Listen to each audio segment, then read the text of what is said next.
শ্রমিকেরা যেখানে স্বল্প মূল্যে পণ্য ক্রয় করে খাবার ব্যবস্থা হবে, যে কার্ডের মধ্য দিয়ে আমার দেশের খেটে খাওয়া শ্রমিকেরা যেখানে অল্প পয়সায় এই কার্ড দিয়ে বিনা টাকায় পরিবহন সুবিধা ভোগ করবে। আর যদি তা করতে না পারেন, ব্যবহার আমার আমরা বলতে চাই, যদি তা ব্যবস্থা করতে না পারেন, আপনি যতই উন্নয়ন করতে চান, আপনার 31 দফা বলেন আর 60 দফা বলেন, যত দফাই বাস্তবায়ন করতে চান, বাংলাদেশের অর্ধেকের বেশি জনশক্তিকে অবহেলা রেখে তাদেরকে আপনি রাষ্ট্রে বিনির্মাণ করা সম্ভব নয়। তাই প্রিয় ভাইরা, আপনারা জানেন রাস্তাঘাটে আমার হকার ভাইরা স্বল্প পয়সা দিয়ে একটি ফুটপাতে দোকান দিয়ে তাদের জীবিকা নির্বাহ করে। আজকে সব জায়গায় চাঁদাবাজি চলছে। আমরা বলতে চাই, হকারদের স্থায়ী পুনর্বাসন না করে তাদেরকে যত্রতত্র ভাবে হটকারী সিদ্ধান্ত নিয়ে তাদেরকে রাস্তা থেকে ছেড়ে দিয়ে আপনারা কি বাংলাদেশে ছিনতাইকারীর আবির্ভাব ঘটাতে চান? আপনারা কি বাংলাদেশে চুরিকে আনুষ্ঠানিক রূপ দিতে চান? আমরা বলতে চাই, আজকে ব্যবসায়ীরা ব্যবসা করতে পারছেন না। আপনারা শহরে যারা থাকেন, রাজধানীতে যারা থাকেন, আমি আহ্বান করবো নেতৃবৃন্দ, সংসদে শুধু 71 আর জুলাই আর 90 নিয়ে আলোচনা করলে হবে না। আমার দেশের কৃষকের হাজার হাজার একর জমির ধান আজকে বন্যায় ভেসে যাচ্ছে, বৃষ্টিতে ভেসে যাচ্ছে। আমার শ্রমিকরা আজ এক বেলা ভাত খাওয়ার মতো কোনো ব্যবস্থা থাকছে না, তা নিয়ে কথা বলুন।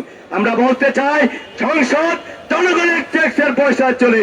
এই সংসদে বসে কোন নেতার গুণকীর্তন আমরা দেখতে চাই না। আমরা জনগণের কথা শুনতে চাই, জনগণের বক্তব্য শুনতে চাই। আজকে আপনি বাংলাদেশের সর্বত্র গ্রামে গঞ্জে 1 সপ্তাহ পর্যন্ত আজকে বিদ্যুৎ বিচ্ছিন্ন হয়ে পড়েছে। আজকে এসএসসি পরীক্ষা চলছে সারা বাংলাদেশে, কোমলমতির ছেলেমেয়েরা আজকে পড়ালেখা করতে পারছে না। এই ব্যাপার নিয়ে আপনারা ব্যবস্থা গ্রহণ করুন, নতুবা মনে রাখবেন, যদি আমার শ্রমিক জনতা মাঠে নেমে আসে, তারা কিন্তু তাদের দাবি আদায় করে চলবে।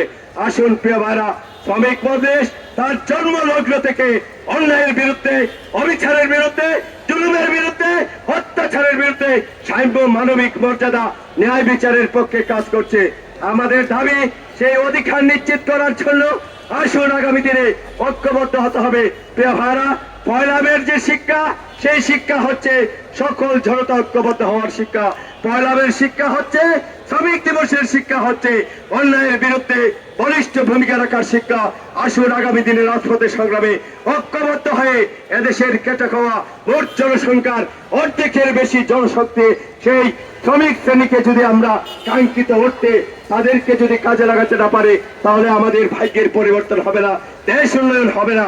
দ্বিতীয় পরিশেষে একটি কথা বলতে চাই, আমার দেশের গার্মেন্টস শিল্প, বিশেষ করে আমার দেশের তাঁত শিল্প আজকে ধ্বংসের মুখে পতিত হচ্ছে।